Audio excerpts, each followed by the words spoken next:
Akasema, mwanangu, hapana, hii sio njia. Ninakuita siku ya leo, utanitangaza, utanihubiri kwa vijana wenzio, utanihubiri kwa kina mama, utanihubiri kwa kina baba. Na nakutangazia, tangu nilipompata Yesu na tangu nilipoanza kumhubiri, nimehubiria watu wa aina mbalimbali. Nimehubiria malecturer wakabadilisha maisha yao, nimehubiria wasomi maprofesa wakabadilisha maisha yao, nimehubiria watu wa kawaida wakabadilisha maisha yao. Yesu aliye hai ametengeneza maisha, na tangu nilipookoka nimeombea wagonjwa wengi na amepokea uzima. Sema amen.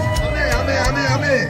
Na wewe ambao unanisikiza siku ya leo, tambua mambo ya kupasayo kufanya. Nimekuja kukusanua siku ya leo. Kuna mtu mmoja ambaye siku zake zimeisha. Kuna mtu mmoja ambaye hana majira tena. Yesu anakuita siku ya leo, amka kubadilisha maisha yako. Mpokee leo Bwana na Mwokozi wa maisha yako. Alikuja kwake walio wake walimkataa. Yesu aliye hai anakuita siku ya leo. Ole wako wewe ambaye ni wake ukamkataa. Yako majira utataka kumsikiliza, hautampata. Amen. Ninakutangazia siku ya leo, mpate Yesu kwenye moyo wako, atabadilisha maisha yako. Sema amen. Amen.